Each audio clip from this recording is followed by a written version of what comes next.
¿Cómo está, doctor Alfaro? Tenga usted muy buenos días. Muy buenos días, Rodolfo. Encantado de estar contigo otra vez.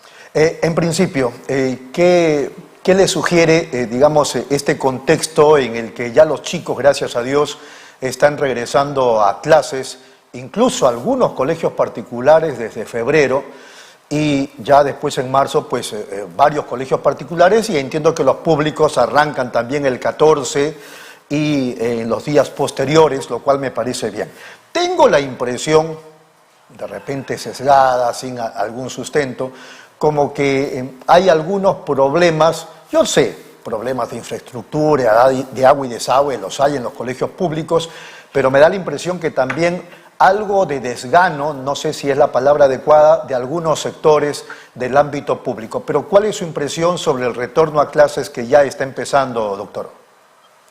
Sí, por un lado, me parece que el reto de tener el 100% de escuelas con presencialidad antes del 28 de marzo es un reto muy grande si tomamos como referencia la foto de cierre de diciembre del año pasado, en donde si bien había un gran número de escuelas habilitadas para poder retornar, en el país solo el 20% lo hizo, ¿no? En 7 regiones superaron el 30%, pero por ejemplo en Lima Metropolitana, donde está la mayor cantidad de escuelas, solo llegó al 2%. Entonces, tomando como referencia esa foto poco halagadora del retorno a clases del año pasado, implica un enorme reto llegar al 100% hasta este 28 de marzo, y como bien has dicho, el primer experimento de este retorno lo hemos podido ver en los colegios privados. Algunos iniciaron fines de febrero, otros durante estas 2 primeras semanas de marzo, ¿no? Y en ese ejemplo, por un lado, vemos mucha aceptación, mucho entusiasmo por los estudiantes, por el reencuentro con su comunidad, con sus compañeros, con sus profesores, también los papás que se integran presencialmente a conocerse con otros papás que han estado también comunicándose, digamos, a la distancia. Eso ha sido muy positivo como para poder generar este ánimo que como sociedad tenemos que tener el retorno. Y ese ánimo es bien importante, Rodolfo, porque te voy a dar otro dato.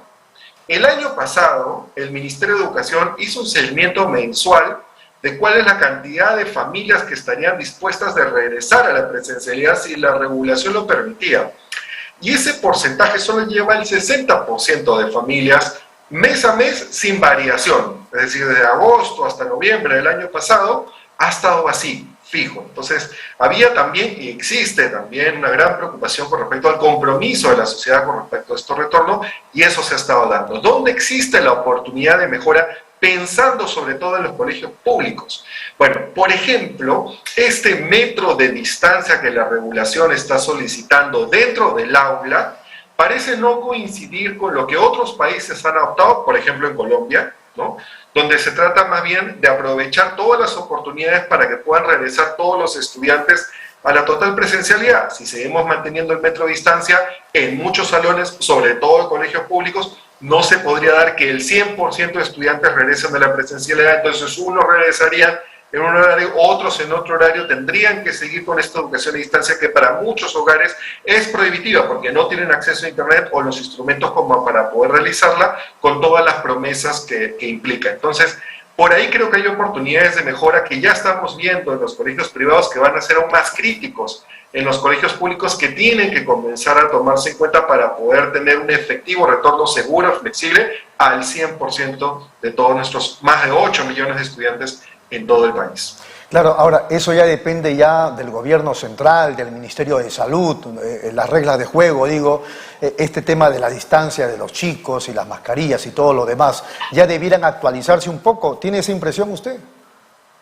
Creo que han avanzado en cuanto a flexibilizar. Antes se pedía 2 metros de distancia, por ejemplo, ¿no? Entonces están avanzando gradualmente, pero ahora creo que les pediríamos acelerar ese cambio, ¿no? Estar más en línea con lo que la evidencia internacional está demostrando para afectar lo mínimo posible el derecho educativo de los estudiantes, ¿no? Y ahí es donde tenemos que también darnos cuenta de los altos costos que implica el no tener las escuelas abiertas. Por un lado, uno entiende que el Ministerio de Salud tenga algunas posiciones conservadoras para evitar la difusión del virus, tomando en cuenta la crítica realidad por la cual pasamos estos 2 últimos años, ¿no? Pero esa actitud conservadora no está incluyendo los impactos que tiene sobre la educación, que son impactos silenciosos, ¿no? En el caso de salud, nosotros podemos ver efectivamente a un sistema de salud saturado por sus camas UCI, por los oxígenos, cuando las olas estaban en su pico más creciente, ¿no? Y es visual, lo podemos ver, es más tangible.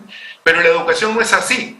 Los costos que vamos a tener en la educación los vamos a ver en el futuro, en los estudiantes cuando no puedan tener esas competencias mínimas para poder tener trabajos dignos y productivos, para justamente tener una sociedad con una ciudadanía más consciente, por ejemplo, al momento de votar, ¿no? Y poder hacer ejercicio de su derecho en democracia para la prosperidad del país. Entonces, todos esos costos que nosotros vamos a ver de lo que está pasando ahorita van a estar en el futuro. Por eso es importantísimo ahora que todo se comprometa con este retorno a clases, y algo que, por ejemplo, faltó en el discurso de ayer, que tuvo buenos aciertos en cuanto a educación de Premier Torres, pero sí hubo un faltante en cuanto, por ejemplo, qué está haciendo esta comisión multisectorial, ¿no?, que se hizo en una gestión pasada, ¿no?, en la cual tenía el compromiso de todos los sectores para apoyar al Ministerio de Educación a este pronto retorno a clases. Correcto. Pero también insisto yo en que pareciera que hay una pizca de falta de ganas, o de repente puede ser también un problema de temor, de miedo. Yo le voy a contar rápidamente un caso que puede ser anecdótico ahora con el colegio Alfonso Ugarte. Usted sabe que es emblemático, que está ubicado en San Isidro, y ellos comunicaron, el director comunicó a los padres de familia que el retorno de las clases iba a ser el día 14, pero virtual.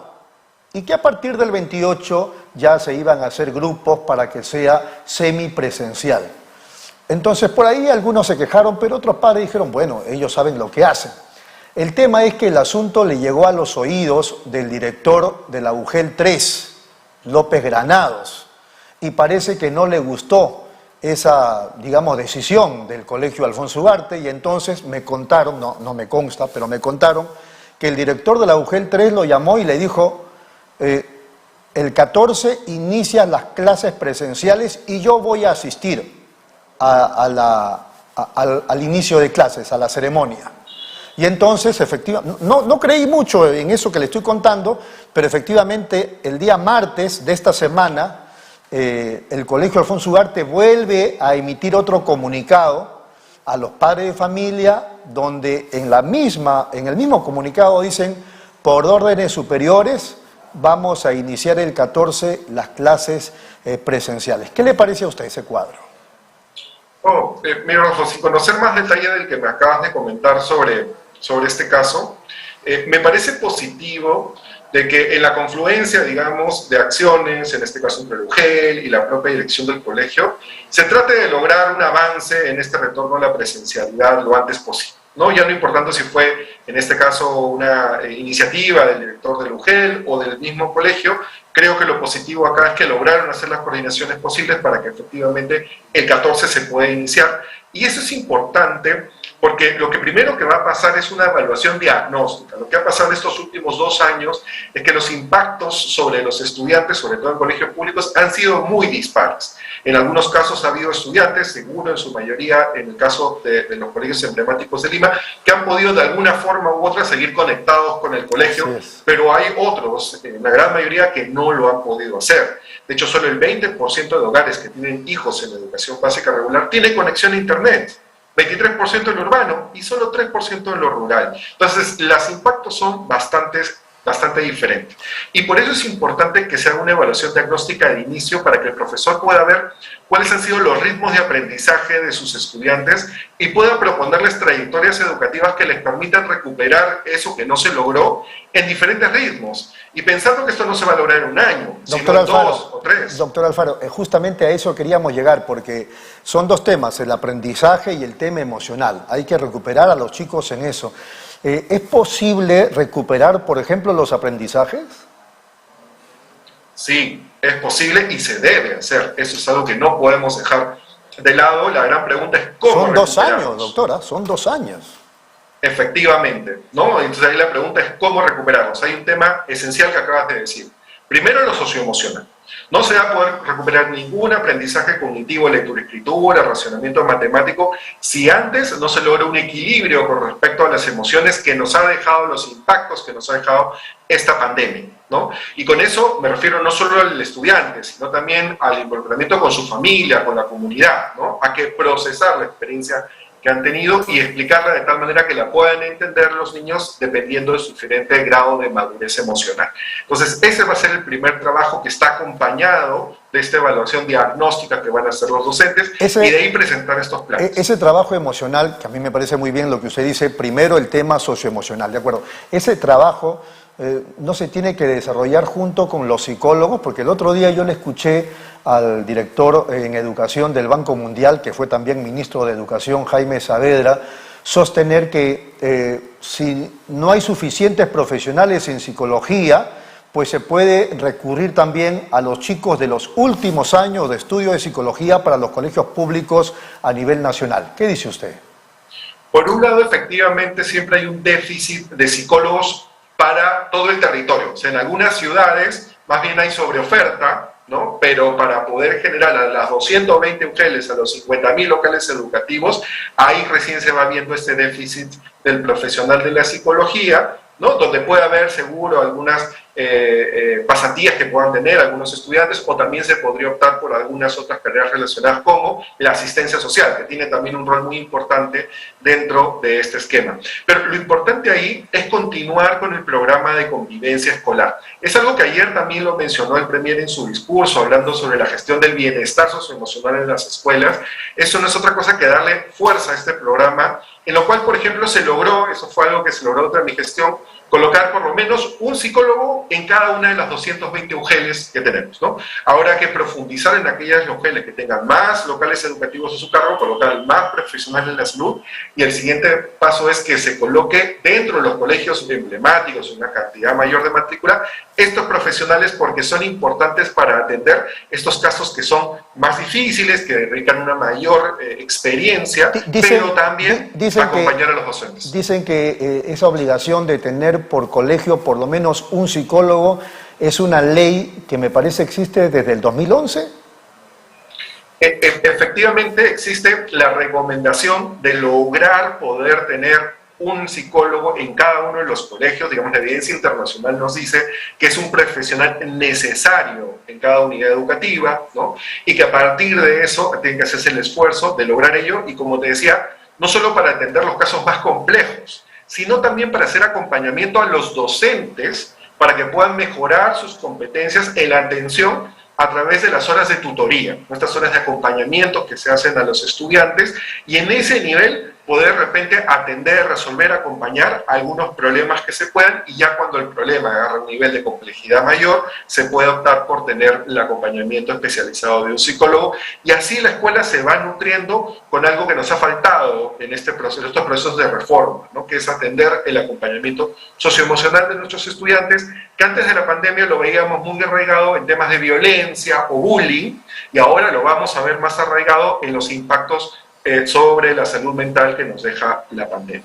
Muy bien, sin ánimo de incomodarlo, pero yo decía, este tema de desarrollar todo un trabajo socioemocional y de aprendizaje va a ser un proceso, esto no va a ser de un día para otro, y quizá se va a lograr en los chicos de primaria, en los primeros años de la secundaria, pero me preguntaba, por ejemplo, una chica, un chico que ya está en quinto de secundaria, ¿va a poder lograr eso?